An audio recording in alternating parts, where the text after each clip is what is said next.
And it looks like we are live. Going to give John just a second to get everything ready to go here.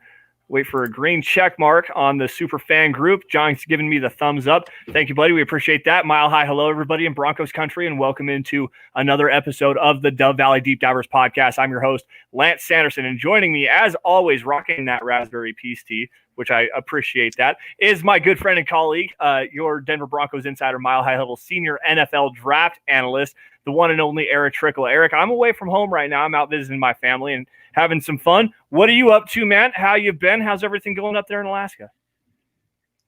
Been doing really well. Just finishing everything up for the holidays, and we just had our last big shopping trip for that and everything, and just getting excited for Christmas and everything. Daughter's at that fun age, 3 years old, to there you go really enjoy Christmas and everything, and she's getting excited about it. So just looking forward to that. Looking forward to the draft that's coming up and quickly approaching on us, because quite frankly, this season hasn't been the best seasons. I mean, the last few haven't been. And as a senior draft analyst, I'm always looking forward towards the draft, and this year especially so. Yeah, no, it's totally understandable. Things are not necessarily looking great in Broncos country right now, sitting at 4-8 and coming off a frustrating loss. Like let's be honest here. It's that we've heard it so many times over the last couple of days. And the fact that there's no moral victories. These players want to win. The coaches want to win. You watch the Broncos go into Kansas City and finally be competitive for the first time in what seems like forever. They had a chance to win the game late. Drew Lock threw another interception, which, you can't fault the guy for that one. The first one, however, is another one of those repeated mistakes that we see all the time.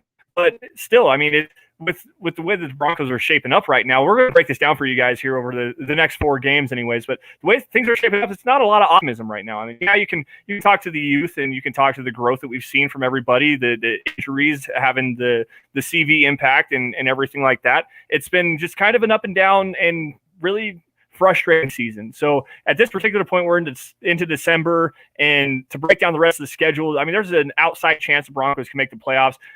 They would need a lot of help to be able to do so. They're not mathematically eliminated right now, but there is an outside chance that they could do so.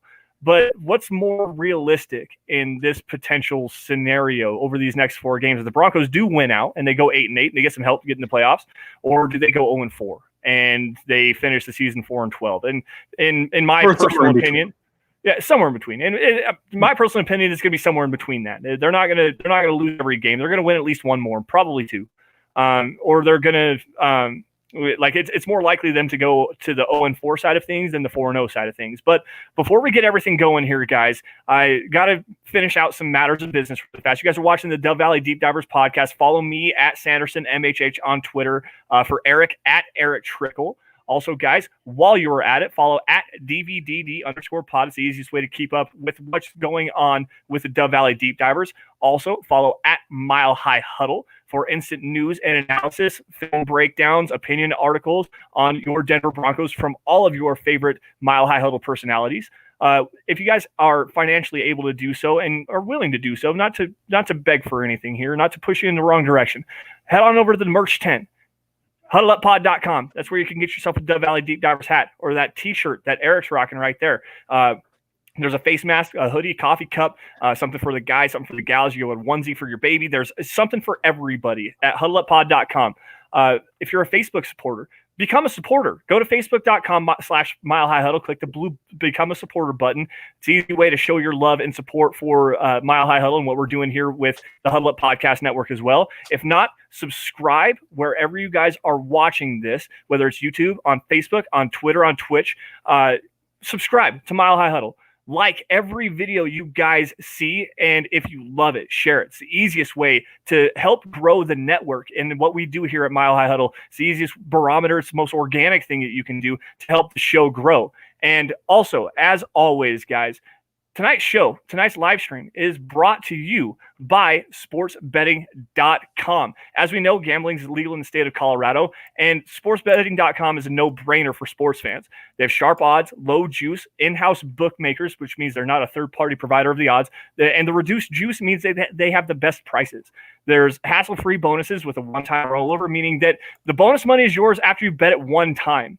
They have 24/7 live customer support with a live person, a real person in the United States every single time you call. So if you have any issues, call their customer support staff. They'll point you in the right direction. But guys, here's the kicker. At sportsbetting.com, you guys can get a risk-free week of sports betting, 100% risk-free week of sports betting, up to $1,000 on not just one bet, but every single one. You guys want to run a 9-team parlay, drop $1,000 on that, and lose it? Guess what? Sportsbetting.com is going to cover that difference 100%, up to $1,000 with a one-time rollover. So head on over to www.sportsbetting.com/milehighhuddle. Capitalize on that risk-free week of sports betting and go win yourself a little bit of money. Like there's some money to be had out there. There's some easy bets you can go and take advantage of. Over-unders, they have a lot of different ways that you can create some interesting bets, yardage totals, fun prop bets, and stuff like that.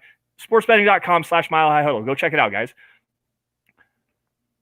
All right, now, Eric, now that we're done with all of that, what is your most likely scenario in this outcome? Do you think that the Broncos are going to lean towards the 0-4 side of things, or are we going 4-0? Before we get into this, I think that the Broncos end up finishing the season with 5 wins.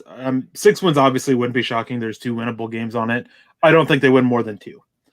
Okay. But I really feel that either they beat the Panthers this week and lose to the Chargers, or they lose to the Panthers and beat the Chargers. Either way. Right. The Bills game and the Raiders game, I think those are going to be a little bit more tough for them to pull out. Yeah, Stephen Baumgartner says 2-2 and finishing with what does that make them 6-10? A 6-10 record. That's where I'm at right now. I think they obviously have an opportunity to win this Chargers game. It would not surprise me if they did. I did pick the Panthers. Go to milehighhuddle.com, check out the roundtables we put up every single week. I picked the Panthers this week, but I called it a coin flip game. I think that there's some matchups the Broncos can exploit. I don't like the road game. The 11 o'clock early time is just never been a boon for the Broncos. They've never had a whole lot of success in the early time frame. So that's my thing. Kansas City's a different thing, but going all the way, the big travel and everything like that, throwing off their entire schedule, that's a big thing. And I think they do beat the Chargers. But we're going to break this down in a worst-case scenario first, because obviously numbers work that way. 0 means you have a higher draft pick. The Broncos, if they do go 0-4 over these next 4, going to land up at 4-12, and they're probably going to end with a 4 and in the 4 to 6 range in the NFL draft. At that particular point, and Eric, I don't know if you agree or disagree with me, but if you're in the 4 to 6 range, given what we know about Drew Lock, and especially if the Broncos do lose these next 4 games, Drew Lock is probably going to have an impact in that. Quarterback. It's got to be quarterback. What are the guys? So yeah, if the Broncos lose out, which again neither one of us think is the likely scenario to happen, it's just one of the scenarios we're going to talk about. You got to be looking at quarterback, because at that point it means that Drew Lock, even if he's shown some flashes over it, he hasn't shown the consistency needed to keep rolling with him. And you got to get somebody to compete with him at the very least. And this way, you go into next year, while the quarterback that you draft is probably the guy you're going to roll with, you still have Drew Lock there to push him and be pushed by him, and you just let them compete it out. It's what a lot of people felt that Arizona was going to do with Kyler Murray and Josh Rosen there for a while before everything became clear that they were going to actually trade Josh Rosen. And Denver would be in a good position too, because there's 4 quarterbacks in this that I think that are worth top 10 picks. And I think that the Cincinnati Bengals, I think they're likely to be picking ahead of Denver. And I think the Dallas Cowboys will probably pick ahead of them. And I think that they're both going to be looking at offensive tackles or secondary help in the case of the Cowboys. I think that would be the 2 ways that they go. Right. So obviously you have the Jets and the Jaguars. I mean, who knows which way the Jaguars go. If the Jets end up with the number 1 pick, it's going to be Trevor Lawrence. Yeah. He's going number 1 overall. And if with the Jaguars, I mean, they can go Trey Lance, they can go Zach Wilson, they can go Justin Fields. It really depends on just how they go. Right.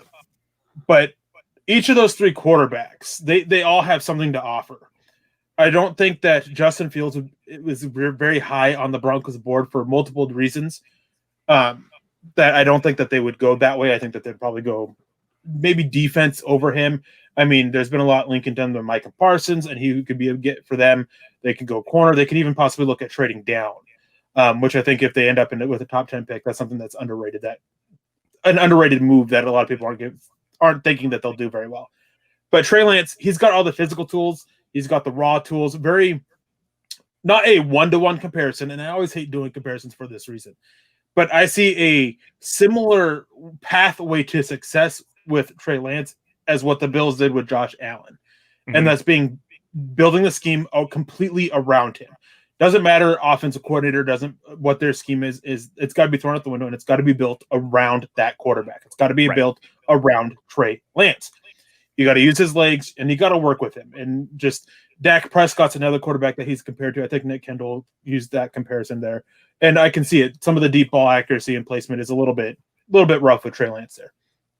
Now, Zach Wilson, he's a guy who I think is a little bit more scheme versatile, but he's a guy that you do want to have some rollouts. You want to have a moving pocket. You want to use his athleticism and his legs as to help you around. I mean, not saying you run with him all the time, but just something that you can do and just see what. And he offers up a lot more than Drew Lock does. I mean, he's a better prospect than Drew Lock, so he would be a good one to push him. And he's got better placement. The downfield arm isn't as good as Drew Lock, but he has better timing, he has better anticipation and better placement, and he does a lot better on the underneath throws, those under 10s and those 10 to 15, 10 to 20 yard throws as well. And then Justin Fields, he's a guy who he's got some good legs. I mean, you can do a very similar – I mean, again, Josh Allen, you can do a similar thing as the Bills did with Josh Allen with building a scheme around him, what the Panthers did with Cam Newton. You can kind of do that thing with him. I think that he's got a better arm and being a better quarterback prospect than Cam Newton was coming out of Auburn. But there's still some limitations there. He still relies on one read. You'd want to really throw in run-pass options into the air offense and use those with him. And at least early on, make reads very simple as he just grows and develops with his ability to read quarterbacks. Now, if they end up with that high of a pick and they don't go quarterback, say it's a reason where despite the defense playing as well as it has, say Drew Lock goes out and completely balls over these last 4 games, but the defense falters or the offense around him falters. Look kind of like the New England Patriots game where he had those really good deep passes that were dropped, things like that. And just things where it's not on Drew Lock. I still think that they would probably go quarterback early. I wouldn't write off them if they pick a top 10 year that they won't take a quarterback. In fact, I know it shouldn't be written off. But if they don't go quarterback, then there's plenty of options. I mean, Micah Parsons was mentioned. I think that Penei Sewell will probably be gone by there. Rashawn Slater, he's a guy who I think is very deserving of a top 10 pick, possibly top 5. I mean, if you want a versatile offensive lineman, there you go. For me, that's a little bit rich for Denver. I mean, they have their 5 starters for 2021. Yeah, and I don't want to spend a top 5 pick, top 6 pick as a depth guy for 2021. You can go edge rusher, but you can go cornerback. Just a lot of different options. Gregory Russo, Caleb Farley, Micah Parsons. Again, I'll keep coming back to him. And just throw it out there. And Denver's not going to do this. But if they really wanted to boost the receiver core even more, Jamar Chase. I mean, that's not going to be. That's not that. I'm comfortable saying that's not going to happen. But he's a name to consider. Yeah, there's just a lot of different things that the Broncos can do. You can bolster some strengths. Obviously, we're not sure exactly what's going on with the Von Miller situation. I know last week we talked about Micah Parsons and the potential possibility of him being an athletic edge player, like the Leonard Floyd role that the Chicago Bears wanted to use Leonard Floyd in. That athletic guy that can kind of drop back in the coverage if you need him to, but is a guy that has a quality blitzer, a guy that can read and react and stuff in the run and stuff like that. I can understand that kind of a thing. Gregory Russo is another big guy there. I just think that, and this is my personal opinion, guys, and if you guys really want the hot take, I'll throw it out there. I said earlier this week that Drew Lock is at least not the guy. I don't think he is. It's not necessarily because the flashes are bad. It's because the bad stays bad. There's no growth in from the bad to the good. He's still making the same boneheaded decisions, throwing into triple coverage, missing open receivers underneath. There's a lot of different things that I need to refine this take a little bit. Went back and rethought it just a little bit over the last few days. He's not the guy right now, and he's still going to get the next 4 games, and he could potentially show me that he's the guy. But also at the same time, if he's going to show me that he is going to be the guy, he needs to have those positive flashes on a more consistent basis, and the negative flashes need to be erased. Like, it needs to be a damn near perfect game from him over the next 4 games, period. Like, he has to show that kind of growth, that not incremental growth, major growth. It has to happen for him immediately, in my opinion. So if you're at 4-12, you got a top 5 pick, top 6 pick again. Like, you have to be looking at the quarterback position there. If you don't go and get a Sam Darnold, at least, like, you have to be looking at least having that hedge your bet. I would rather prefer the Broncos go and get a Sam Darnold and then open up some options in the first round. Go get a Gregory Russo if Penei Sewell falls. I don't like that pick, and there's a reason why is because Juwan James is there, and I don't see Penei Sewell playing on the left side. I also don't see Garrett Bowles flipping to the left side. You have 2 left tackles there, and I don't think that it's going to work. One of those guys is not going to flip to the other side. Maybe if you let Juwan James start 2021 and Penei Sewell sits behind him and learns and can flip his footwork and then play on the right side, then sure, you're not switching Garrett Bowles. After the growth that he's shown at left tackle, you're not putting him on the right side because that erases everything that he has shown. At least Sewell is young enough that he can relearn that technique. So to me, I'm looking defense, man. I'm looking Micah Parsons. I'm looking Caleb Farley. I know you don't like Patrick Surtain in the first round, no, at least for the Broncos. For no. What about another linebacker like a Dylan Moses or that Jeremiah Owusu-Koramoah? Now, real quick before I get to that, I do want to address this since I did mention receiver. If Denver drafts a wide receiver in the first round, Elway is Matt Millen 2.0. They have invested enough in wide receivers. And Joshua Walsh also added Judy, Sutton, Hamler, and Fant is more or less a wide receiver with the body of a tight end. That's more than enough. No, Fant isn't more or less a wide receiver in a tight end's body. He is very much a tight end, and that his blocking is actually really improving this season. It's improving a lot. And Tim Patrick, isn't mentioned, but Tim Patrick's a restricted free agent who after 2021 is going to be a free agent. And guess who else is going to be a free agent then? Cortland Sutton. And then Jerry Judy, I know it's his rookie year. He'll have next year too. But he's had 5 drops this year, and his play hasn't been the best. We got to see the development from him, and he's going to have next year too. KJ Hamler, again, same kind of thing as Jerry Judy. So it's not a over-investment in it. It's keeping a strength, especially with how much financial investment is possibly coming over the next couple of years with Cortland Sutton and Tim Patrick. If you go and get Jamar Chase, then it's easier to let one of those go or both of them go. And then also if Jerry Judy or KJ Hamler fail, then you also have a fallback guy in Jamar Chase. And Jamar Chase could take this offense to a completely different level, which is another reason why he would be considered. But again, as I said earlier, is I highly, highly doubt they'd go receiver the round 1. I do think they draft a receiver, but probably day 3. But as for linebackers, Dylan Moses would be outside of Micah Parsons. He's the one I'm looking at. He's got all the tools, all the traits that you want to be a true 3-down linebacker. The issue is that he just overthinks things. He's got to just slow down, just play the game, not think things, just read, react, do what he needs to do. That's the biggest thing with him. And then with Jeremiah Owusu-Koramoah from Notre Dame, he's a little bit light. He plays, from what I understand, he plays about 220, 225. But if you play him next to Alexander Johnson, you can actually make him be effective. Similarly to how Vic Fangio worked with Roquan Smith around Danny Trevathan. Parable with names. How you work around that. He's not going to be a guy that's going to be taking on blocks, but you want him to sort through the trash and find the ball carrier. Very read and react type, see and chase kind of. That would be his role in Denver. Both of them, I think, are very worthy of top 10 picks. But I want to add a caveat to that. With Dylan Moses, it's really going to come down to how those medical checks. I've heard different things about those. Nothing concrete really to say one way or the other. But with his injury last year, that is something that's obviously it's going to have to be factored into. Yeah. I'm going to answer this super chat here. David Kilgore brought this up. Thank you for joining us, David. Thanks you to everybody. Really fast. Miller 707 champ in the house. Kenneth Booker has been throwing some questions around. Charlie Beagle as well. What's up, guys? We appreciate you all for joining the Dove Valley Deep Divers. David, though, coming in here and he says, what do you guys think of the prospects of getting either Wentz, Stafford, Haskins, or Darnold? Or is our best chance at quarterback is the draft? I kind of touched on this just briefly a second ago. I would rather the Broncos go out and trade for Sam Darnold. Quite honestly, the market seems right. The price is right as far as the money is concerned. The Broncos don't have a whole lot of cap space, but they can still fit Sam Darnold in under this because they're not paying Drew Lock a lot of money.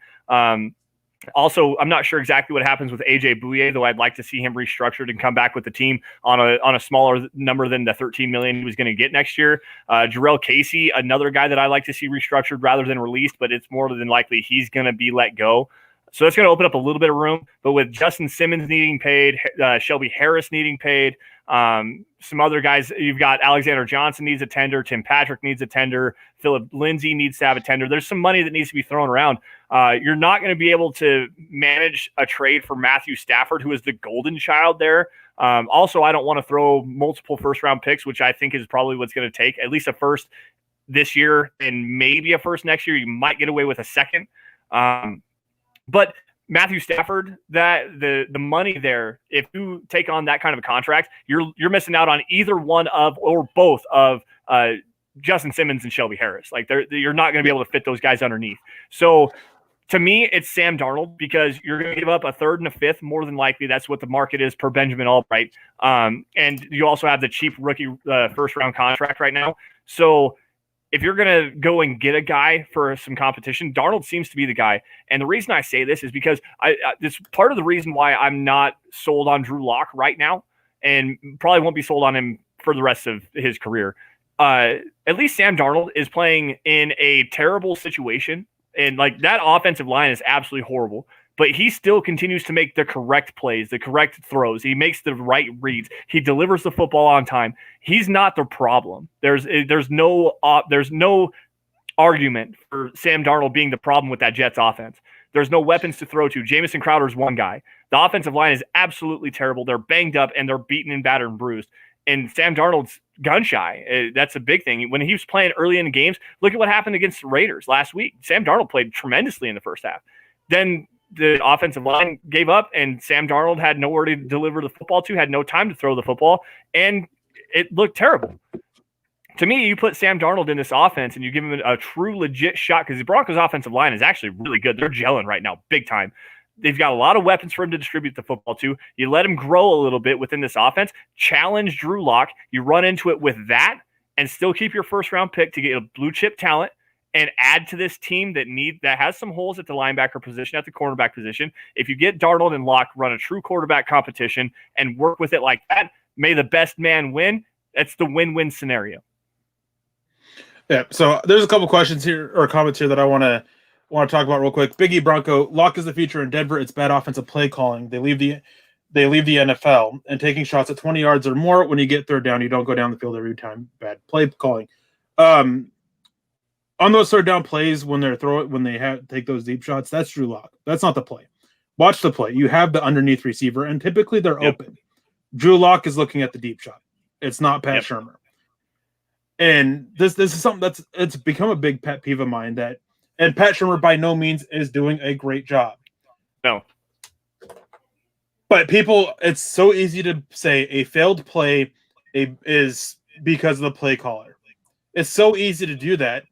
And it's not as black and white as that. When the play caller calls a play that has two deep shots, a intermediate shot, and an underneath shot on third down, it's on the quarterback to go through the progressions. And typically your first read or your second read is the underneath guy who's just short of the third down sticks or the first down sticks. And the reason for that is just because of how defenses play third downs. They want you to throw short of the sticks and they come up and they make the play. It's pretty basic stuff. And it's just Drew Lock. He's not coming off that deep shot. He's looking for those underneath guys. That was a big issue against New England. Even though those passes were not bad passes and they were dropped, he was missing an open guy underneath that just set the play back a little bit. Yep. So can't fault him there exactly, but at the same time you can a little bit. Yeah. And that's been the case all season. Now, Pat Shurmur's issues are going a little bit beyond that. It's about how his usage of other players are. The role that he has with KJ Hamler, the role that he has with Jerry Judy, it's not the best fitting for their skill sets. And that is how he's hurting Drew Lock. Yeah. It's not with the play calls directly. because Drew Lock is the one. He's the one that's missing the open guys. He's the one making the bad reads out there on the field. But Pat Shurmur needs to use the weapons better. Yeah, excuse me for interrupting. This goes to Keegan's point here. Noah Fant is a great weapon on the field, and he can make big plays. He needs to start using them more. It's misusage by Pat Shurmur, really. This actually goes to a little bit on the Drew Lock conversation, because Noah Fant's open a lot. Like, he is getting open. He's open over the middle of the field, same side of the play. They're designing stuff to get Noah Fant involved in the passing game. Drew Lock's missing him, but there is some misusage stuff there as well. I love the crossing routes, but I want to see him stretch the seam one time. Like, why are we not seeing a front side bang 8 post with Noah Fant stretching the seam? Like, where is that at? And there's a lot of different was Deshaun Hamilton running those deep routes. Exactly. Like, there's a lot of things that you can say. It's not just Fant; it's with everybody. Yeah, there's some synergy issues. There's some cohesion issues that's going on with this Broncos offense, and I understand that. And I understand that you got to watch these young players grow, and I understand that there's probably some time for Drew Lock to grow in there as well. However, you've seen growth from some of these other players. You want to talk about some flaws really fast, and let's before we get to 1 and 3 and move this conversation ahead. You want to talk about some flaws. We talked about this live with John before we went live. Noah Fant's blocking last year was not great. He's actually developed into a serviceable blocker. He's shown improvement in that area every single game. KJ Hamler, his improvement within his role and his hands, his route running has improved dramatically. Jerry Judy, his hands, but his route running has. Oh, that's true. Regardless, the drop issues have dropped off at least a little bit over the last few games. That one big drop that he had against the Kansas City Chiefs, that ball is a little bit out in front, and that's a tough catch to make. I won't fault him for that. It's one he has to make, but at the same time, it's a tough catch. Jerry Judy had those key drops early in the season, especially in the Titans game, that 3rd and 11 crossing route that killed the drive and the Broncos had to punt. We're seeing some growth within these guys, specifically player to player. We're not seeing that growth with Drew Lock right now, and I understand that you got to let it have some patience and let him develop a little bit, but every other young player is growing and developing. Lloyd Cushenberry had issues in pass protection. He's shored those up. He still gets pushed back because he's not strong enough in this game, but still, he's developing. Dalton Reisner had struggles in the running game. He's a mauler up front right now. Garrett Bowles has developed again. His pass protection is amazing this year. There's development incrementally between every single player in a synergistic value, but the quarterback is the guy that's failing. He's not doing what he needs to do as a true franchise quarterback. You can argue the youth, you can argue the offseason, you can argue whatever you want to. Game by game progression matters, and we're not seeing it. And so, real quick, there was just a couple other comments that I wanted to get. And somebody made a comment about how Dylan Moses falling to the second and he hasn't been playing that good.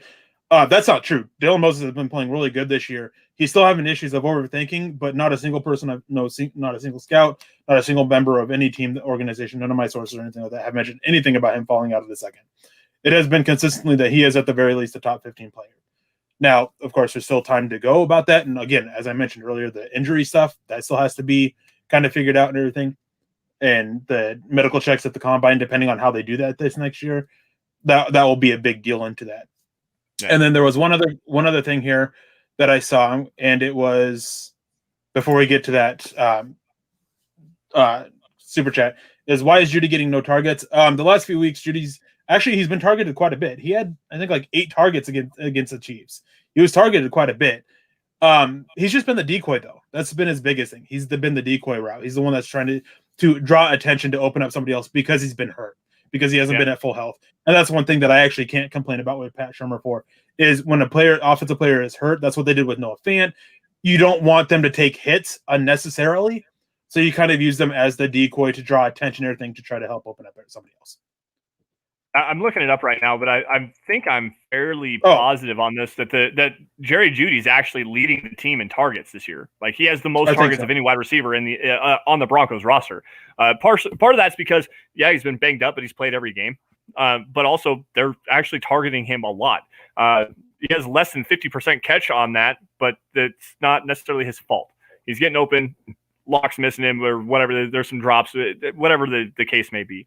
Regardless, Jerry Judy's getting plenty of his share. The one catch for 5 yards against the Chiefs, that's an anomaly. Coming into the game, outside of the New Orleans game where no one got targeted because it was terrible, Jerry Judy's production and target rate at that time was the highest it's been as a Bronco. So that's a notion that we need to just put to bed. Mohammed coming in here on Super Chat. I love the idea of training for Darnold. How much do you think he will cost? I just broke this down a minute. I'm going to say one more thing. And Eric, maybe you heard something different.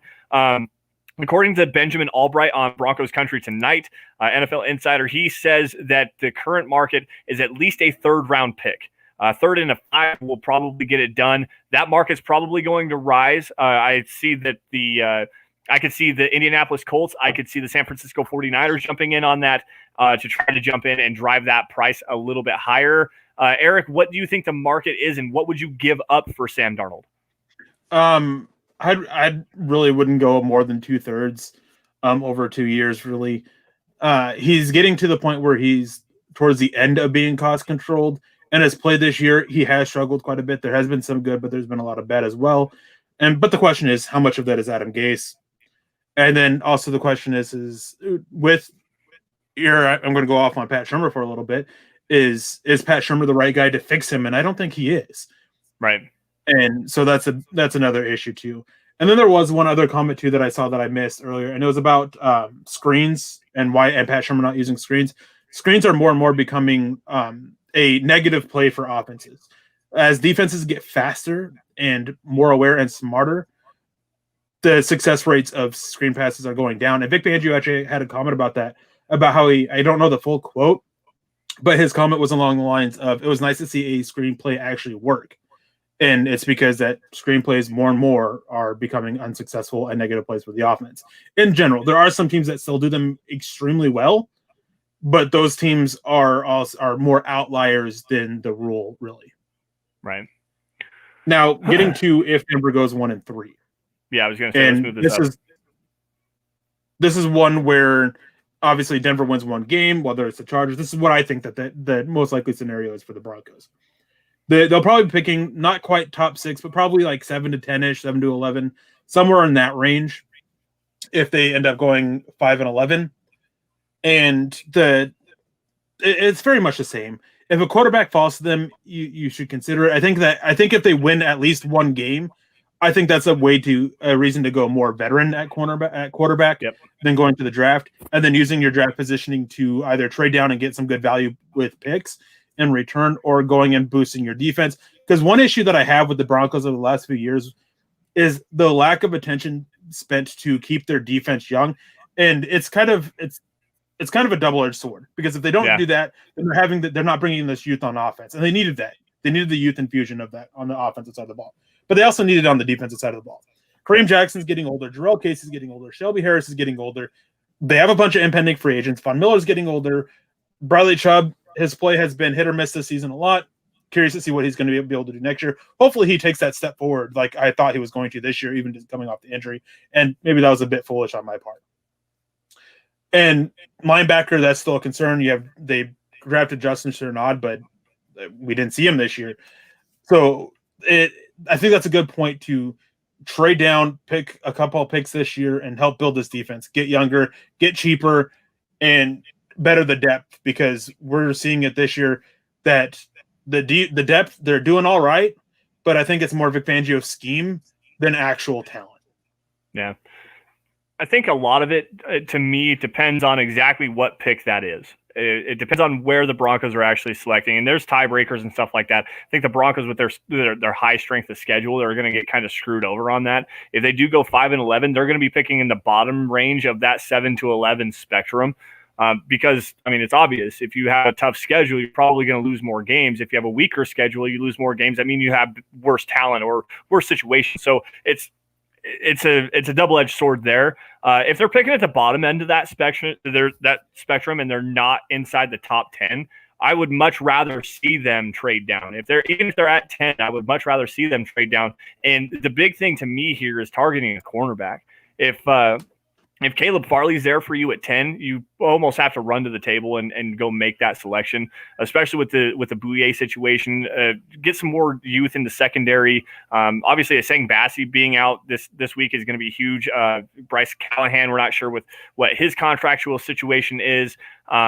Michael Ojemudia has struggled, but has shown some flashes of quality play.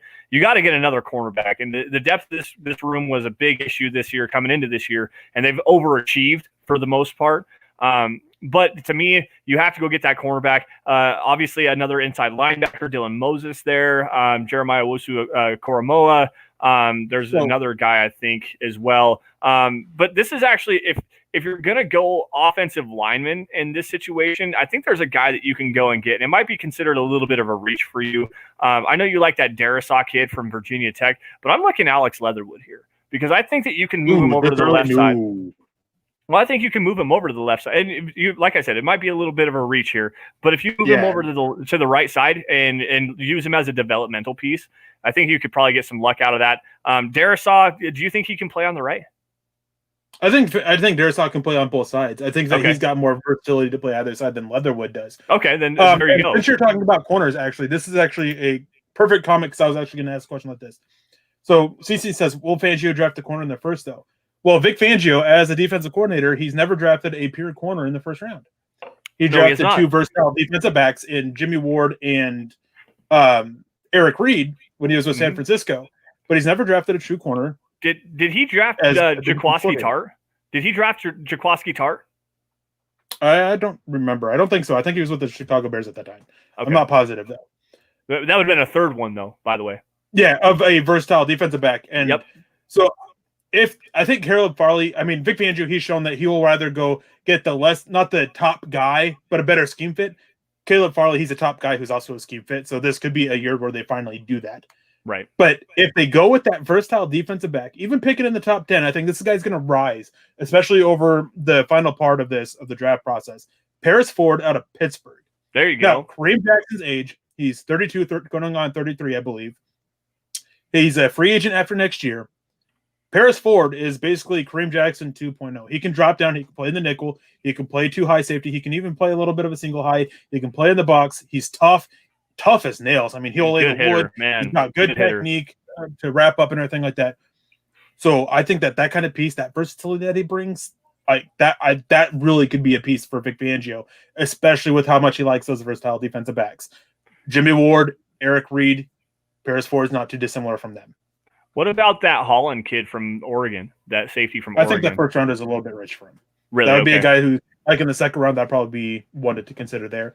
Only other safety I'd consider in the first round, and it'd be after a trade down, is Travon Mulrig, which I saw that the one comment from, I believe, CC also mentioned him as well. My issue with him is that he's more of a center fielder. He does have the versatility to do a little bit of everything, but I think that his best role in the NFL will be a true center fielder, similar to Earl Thomas. Not as good as Earl Thomas, but that kind of role. Okay. I actually like Travon Mulrig a lot. He also brings some punt return versatility, which is something that the Broncos desperately need. Someone that's not just a punt returner. Deontay Spencer, get off my roster, please. Travon Mulrig, it's scheme fit too. I actually like him a lot. Let's move the conversation to the speaking of top 10 here, top 10, top 11. The Broncos go 1 and 3, even if they pick it like the 12 range. Edge defender at this particular spot. This is a good spot. What's your opinion on Joseph Osai? Is that his first name? Joseph Osai. Osai. Out of Texas. I like him. He's my number 2 edge. I like him a little bit more than Jason Owe, who's my number 3, and Kwity Paye, who's my number 4 edge. But any one of those guys, like just Gregory Russo, any one of those 4, man, they can go in. They fit in with what Vic Fangio wants to do. Edge guys like that, they have the versatility. I think Jason Owe is a little bit big for the kind of role that they're looking for the edge.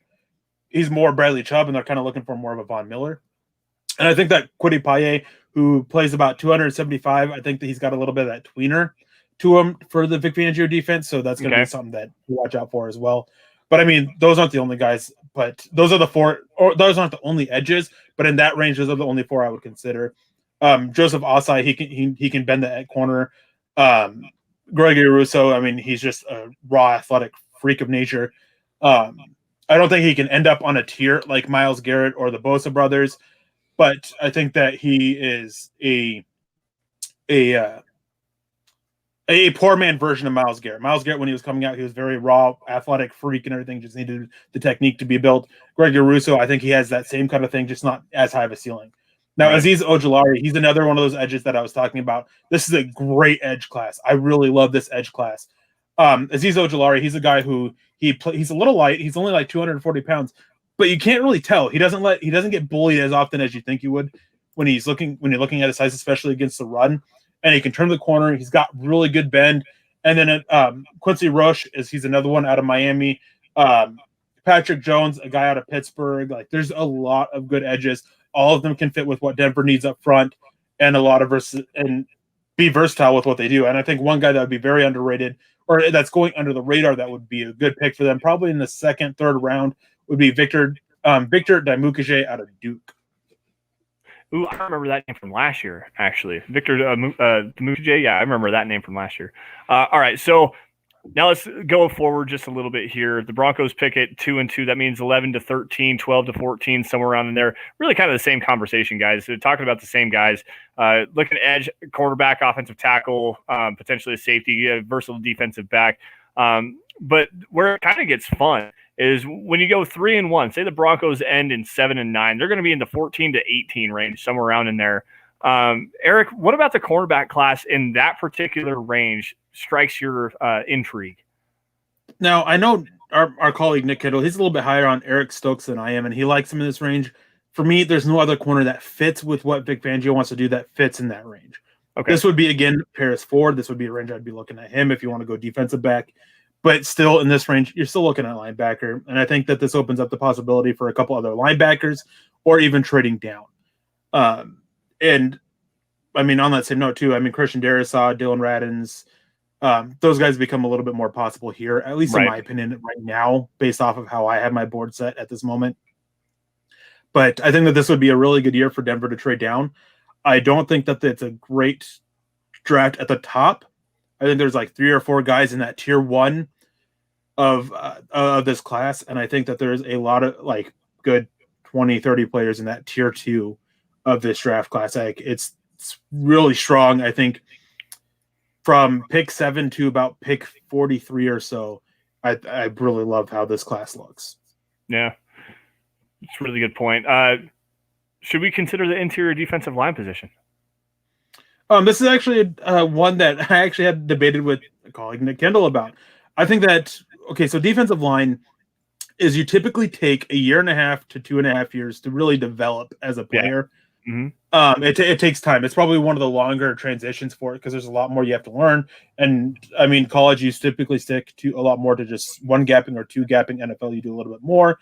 And then what you're being asked to do is a little bit different as well. So I could see it. I mean, Shelby Harris, he's possibly leaving. Jarrell Casey, I don't think he's back with Denver next year.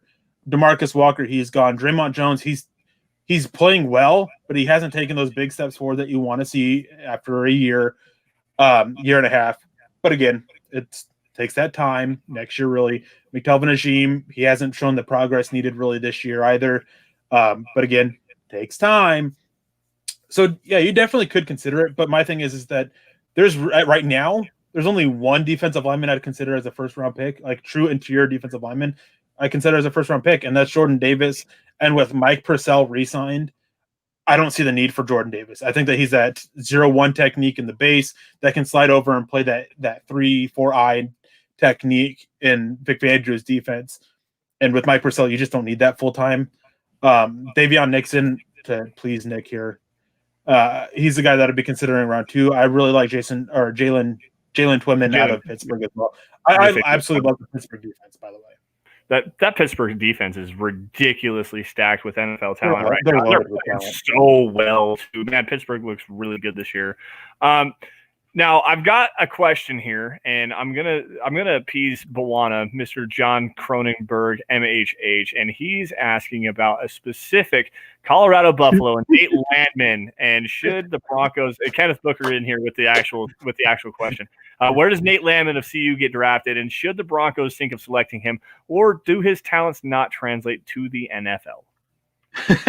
So in like the last week or two, I've had 4 people ask me that question, and Buono was actually one of them. He sent me a DM on Twitter about it, and my response has all been the same. I don't think he gets drafted, and I don't think he should. He's not really built for the modern NFL linebacker position. I think he could have a role as a special teams linebacker and be a okay depth piece if you have him in the right role. But I don't think he doesn't offer up to be a starter in this. He doesn't offer up to have it be that number 3 guy. Limited special teams role, limited defensive role. That just doesn't bode well and just points to going undrafted. And I don't think Broncos should take him. I think they have enough types of him that are better versions of him, and Josie Jewell, Alexander Johnson. Yeah, that's fair. The interesting thing about this draft class, guys, is that the Broncos, there's a lot of holes. But the thing is, it's mostly future holes. Like if you really look at this roster, top to bottom, the edge position, the cornerback position are probably the top tier needs the Broncos have, especially if, quarterback, depending on what you think of Drew Lock, I digress from that conversation. But really, it's a future need for the most part. And it's interesting to talk about this because there's a really good question here. And I don't necessarily want to where did it go? Sorry, let me see if I can find it. Adam Grigo comes in here and he says, who do you think the Broncos should get in the second round? And this is kind of to my point here. There's a lot of needs for this Broncos team to have, but it's all depth and future stuff. Like there's a good foundation on both offense and defense, really. It's a lot of depth things. So this is actually one of those, and I know Nick Kendall is going to pound his chest and just jump up and down if he hears this. Where the best player available, doesn't, regardless of position, if you have a best player available, go and pick him. Like it doesn't really matter. Yeah, you can target an edge defender. You can target a cornerback. You probably should. You should probably target a developmental offensive lineman, an offensive tackle, a guy that can play swing. And there's some need to go and get another linebacker. But really, with what the Broncos have right now, a 3-down linebacker. Justin Sternad's coming back next year. We don't know what his impact's going to be. You've got the interior of the defensive line. There's a lot of talent that's coming in here.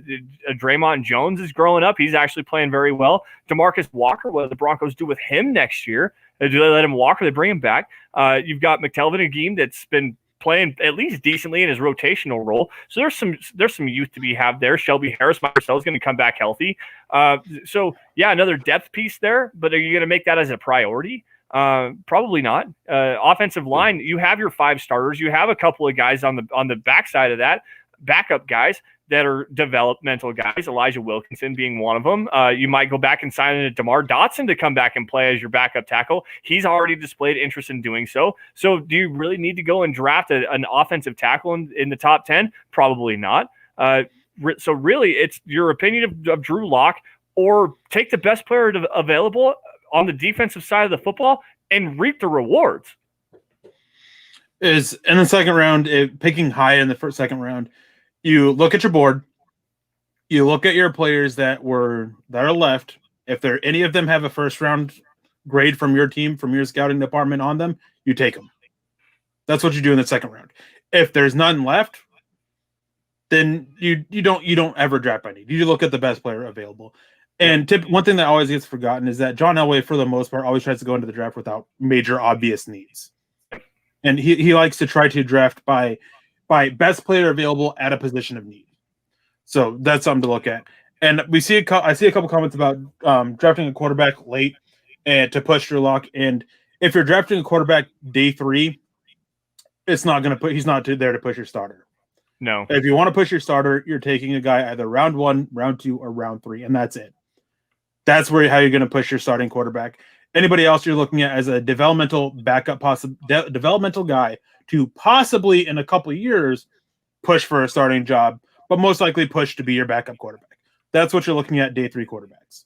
Yeah, just another guy to fill out the roster depth. I'm frantically searching for a comment here, and I saw it, and I actually got it here. I saw it the first time, and for some reason I read Desmond Ridder, and the comment says, if we have to draft a quarterback in the later rounds, it's not going to be later rounds if you want Desmond Ridder, but Diamond Rattler comes in here and makes that point. Desmond Ridder, Eric, talk to me about your boy. So I did a Mile High mailbag this week, and one of the questions was about possible first-round quarterbacks. And I don't think Desmond Ridder ends up as a first-round quarterback, but there's been a lot of conversation that he can push for it, so I included him in. I really like him, and I would, late first round, I definitely consider it, get that 5th-year option on him. I think that he would be a really good guy to push Drew Lock. Him or Carson Strong, a Nevada quarterback if he declares, either one of those guys I think would be perfect quarterbacks to push Drew Lock, because I think that they offer up a higher ceiling. They have a little bit of a lower floor than Drew Lock, but is their styles of play aren't drastically different compared to Drew Lock, to where you're not making big changes to your scheme for it. Yeah. I don't know. I like the talent. There's a lot of upside there. I really do. There's a lot of upside with Desmond Ridder. All right. 4-0, the Broncos go 8-8. Outside looking in on the playoffs more than likely, but if they get the help, they could be in the playoffs looking at the 20s. My guy, Dancing Bear, left tackle for the Texas Longhorns, Samuel Cosmi. What do you think about an offensive tackle there? Too early. And too early? Too early for Samuel Cosmi specifically. He's a guy that, okay, so you mentioned earlier about looking for that developmental tackle, round 2. Yep. Samuel Cosmi, I can get behind that, round 2. Okay. Looking at him to be your developmental tackle. I think that he offers up enough versatility to play either side. My fear is that I see a lot of Ty Sambraila with his style. Okay. You know what? I actually agree with that. I really do. I'm not a big fan of him. I have a lot of questions if he has the strength really to succeed in the NFL. That's fair. But if you're picking in this weird range, because 8-8 could get Denver into the playoffs, but it may not. It's just a weird range for him. And there's really not that much changes. Again, one of those safeties, Travon Mulrig, I think that this would be a point to start considering him a little bit. Slight reach, but to go get your guy, sometimes you do got to do a slight reach. Linebackers like Chaz Surratt, he becomes a little bit more of an option there. It opens up the opportunity for more edges. And actually, it opens up a thing for another interior defensive line. I forgot about him. He is also a first-round guy for me. Jay Tofele out of USD, I think that's how you say his name. I forgot about him because he opted out this year. And for me, he's not the best scheme fit for Denver, but he's a guy that have him bulk up a little bit, and he can fit very well in Vic Fangio's defense. It opens up a lot more, but again, it's a lot of the same names that we just mentioned. Yeah. Here's a new one for you. And I'm looking through some of these big boards. I've got the tankathon.com big boards, to take with that what you will, drafttech.com, the PFF big board as well. Tulsa linebacker or edge, Zaven Collins. What about that young man? That's a big, bulky body right there and moves very well. So for him he's going to be that Kyle Van Noy, Jamie Collins type linebacker in the NFL. At least in my opinion, and Vic Fangio's defense just doesn't use that. I really love his play, and I would love to see him be a Bronco, but it's going to need a big change from Vic Fangio. And Vic Fangio, as much as I say that coaches should adjust to the strengths of their players, he's not one that really does that. He's doing a little bit this year, but it's more not really adjusting to his players' strengths. He's adjusting to cover up for the issues that they're having with the injuries and stuff like that. I don't know. I don't really see him as a fit for it. Not for the schemer thing. I think that Brian Flores, I think the Miami Dolphins, they just make so much sense to me. I think the New England Patriots, that's a good point. Teams that implement this defense that's very similar to what the Patriots have run for years. One team to look out for, though, is the Kansas City Chiefs, because they're starting to implement a scheme like that a little bit more often, and the Oakland Raiders, which if he goes to either one of those, I'd be kind of annoyed with. Yeah. So here's another interesting question, and we got it earlier in talking about the Broncos draft and wide receiver. What do you think Rashad Bateman or Devontae Smith would look like in the Broncos uniform? I'm not a big fan of Devontae Smith with the Broncos. I mean, he's just redundant. That's fair. He's a good route runner. I don't think he offers up as athletic upside as Jerry Judy does. And he's one that the combine testing is going to be big for me. I just have a lot of issues with how he looks in it on tape. Not saying he's a bad athlete, but I don't think he's going to be as good of one as Jerry Judy. But his route running is great, but it's just redundant. Rashad Bateman, I think that he would be a good fit with them, but again, he becomes a little bit redundant if you keep Tim Patrick, if you keep Cortland Sutton. It's just a little bit of redundancy there. If they do go wide receiver, I think that Rondale Moore would actually be the best way to go for them. Okay, but yeah, that's just my take. And there is one comment here I want to address.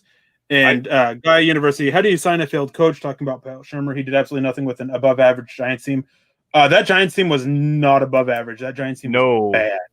That offensive line is bottom 3. That defense has been bottom 3. They had really a lack of talent completely. It was a bad unit. And I know a lot's being made about Odell Beckham Jr.'s comments about him and everything like that. But Odell Beckham Jr. was a prima donna, and while Pat Shurmur was in the wrong with what he did, Odell Beckham Jr. caused a lot of problems internally as well, which is why Pat Shurmur was responding the way he was. But yeah, that Giants team was not above average by no means. They were a bad team. Well, I believe in Pat Shurmur's first year, he still had Eli Manning at quarterback, who was the ghost of himself. Like, you want to talk about a struggling quarterback behind a struggling offensive line, give all the excuses to Drew Lock. Like, where's the excuses to Eli Manning then? Like Pat Shurmur actually did a lot of really good things, and Odell Beckham Jr. looked really good. Then he blew his ankle up, and they leaned on Saquon Barkley because they had to. They didn't have anybody else. Eli Manning was absolutely god-awful. Their offensive line was terrible. Like, that team was that's a – no offense to Guy University. That's a terrible take, man. I'm not even trying to call you out or nothing. That's bad. That's bad, man. Like, understand the situation there. Last thing before we get out of here, at least for me, is Buona came in with a really good question, and I'm surprised no one's actually asked it. We've been talking about the draft. The next one I was going to bring up. Yep. How much will the combine affect draft stock this year with opt-outs? Don't know. No idea. And the simple reason for that is we have no idea what they're going to do this year for the combine. With everything going on, it's going to be a weird year. I think it'll be no idea. It's hard to say. If they have a combine in some sorts with the testing and all that, which I'm sure they will, it's going to be hard because of the players who opted out. Because a lot of the guys who opted out, they had a lot that they needed to show this year that they didn't, that they can't answer in the combine. So it's going to be an interesting year. I think it's just as big as every other year, but not as big as every other year, if that makes sense. And Charlie Beagle made a comment about Pat could ruin a McRib. I tried a McRib for the first time last night. Terrible. Hated it. I don't get why the McRib is as hyped up as it is. I'm fat. I like my rib. I like my barbecue. That was terrible. All right, I gotta answer the question to Bawana Beast in kind of a different way. Obviously, we're not sure exactly how everything's going to happen and play out with the opt-outs, but to me, I think they need to expand this year. And I know how crazy that sounds with everything going on in the world and CV and stuff like that. They need to expand the combine this year and get some more players into it and let some more players show their athletic ability, especially the guys that opted out who were eligible to play for this year. The reason why I say that is just because of that. There's a lot of players that didn't get a chance to play. Expand it to the players that did play and then the players that opted out as well. Get yourself another 50 to 75 players in there to get a full evaluation, get some more interviews, get like what's going on behind the scenes, ask how you worked out and stuff like that. Like, the combine can be such a huge tool, such a big building tool. They need to expand it a little bit, at least this year. Open up some more days where you can get some more interviews and stuff going on. Expand the coverage of it a little bit, monetize because the cap's going to go down, so get some more revenue coming in to redistribute the wealth there. Like, there's a lot of different things that, especially this year, the combine can be used as a major tool, not only for the scouting community and for the scouting departments of these front offices, but for the front offices and teams to be able to continue to grow this league even further. Now, I actually had an idea about how to do the combine this year, and I don't think it would be even an option for the NFL. But what you do, instead of having it at the end of February like they always do, start at the end of January. Since a lot of the bowl games aren't going to happen. Yep. Start at the end of January or the beginning week of February and have it be split up with position groups over a month and a half. Yeah. So, with everything that's going on, to keep the social distancing and all that stuff like that, week one, you have your quarterbacks in. You have them split into very small groups. You can do your interviews. You can do your medicals. You can do your testing. Then as they're leaving, you bring in your next group. Again, do the same thing. Then your next group, and same thing. Spread it out over a longer time and just go with that. Keep coverage going all the time about it. Give a chance to show more of it, show more of the drills because their coverage every year is always so rushed. Go do a little bit more with what they do with drills and just give a chance for these teams because this is the best way to help out those who opted out or players who missed games because of injury and they only had one game to show what they do what they could do or anything like that. Expand the drills, give them a better opportunity, give them more time in the spotlight, and just expand it. Like, don't try to cram it into into what, 6 days, typically 7 a week. Yeah, it's like 9 days, I think, technically, because they throw the punt. Because all the entry stuff and everything. Split it up over, let's say, 6-7 weeks. Yeah, that's actually a pretty good idea, because then you can keep social distancing. No. I see the chat going on over here. Our local Maverick makes a better barbecue rib sandwich than McDonald's does. I'm just going to put that out there point blank. Anyways, guys, that's going to do it for us. We just hit our hour mark. Thank you all for joining the Dove Valley Deep Divers podcast. Six matters of business, guys.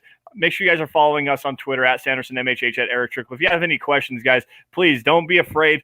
Tweet at us, retweet us, shoot us a DM. My DMs are open. Shoot us some questions, and we love to continue to talk football with you guys. While you're at it, real quick, just to interrupt us, shoot Lance some DMs, because he always complains, because I get DMs quite a bit, and he never does, and he always complains about it. So do me a favor, make Lance feel so loved a little bit, and shoot him a DM. This is very true. I actually say this all the time. Nick and Carl, I got a DM the other day. I haven't had a DM from a fan, and I don't even know how long, other than, hey, by the way, great show. Come at me, guys, please. I'm begging you, please do. While you're at it, anyways, follow at DVD_pod at Mile High Huddle for instant news and analysis on your Denver Broncos. HuddleUpPod.com. Push yourself that way. Go get yourself a hat. Get yourself a t-shirt, hit the merch tent, whatever you got to do. Support the show that way is a great way to do it. Facebook as well. Become a supporter there. Easiest things you guys can do if you're not willing to do so that way. Subscribe wherever you guys are watching, whether it's YouTube, Facebook, Twitter, Twitch, Apple Podcasts. Leave us a review. Leave us a comment. I'm always jumping in on YouTube to jump into the comments to talk with you guys. So whatever you're doing, subscribe to Mile High Huddle. Like every video you guys get. And if you love it, share it to everybody in Broncos country. Get as many fans in front of us as possible so we can continue to deliver amazing content like we had tonight. Eric, before we get out of here, any last words? Let's see here. Nitwit, Audiment, something, and Tweak. I can't remember what they are. It's Harry Potter. I was going to say that's some Harry Potter. I got it. May the force be with you all. Mooney, Pat, Wormtail, and Bronx. Happy birthday to Mr. Chad Jensen. Yes. Well, happy birthday to Chad for today. It is the boss's birthday today. It is my birthday tomorrow. We got to get out of here. Lance, we got to get out of here. Happy birthday to the king himself. If it's not for him, then we don't have a platform to do this. Honestly, to Chad, thank you very much for everything you do. Happy birthday. Stay blessed, my man. And happy birthday. We'll talk at you later. Thank you, Eric. I do appreciate that. No, I don't eat gas station hot dogs. That's probably the worst thing you could ever do. We actually have a good gas station where I live, and they make their food like fresh every single day. It's really good stuff, I'm telling you. But anyways, guys, that's going to do it for us. Thank you once again for joining the Dove Valley Deep Divers podcast. Y'all stay safe. Take care. Have a great rest of your weekend. And as always, go Broncos. We'll see you guys next week. Same time, safe place.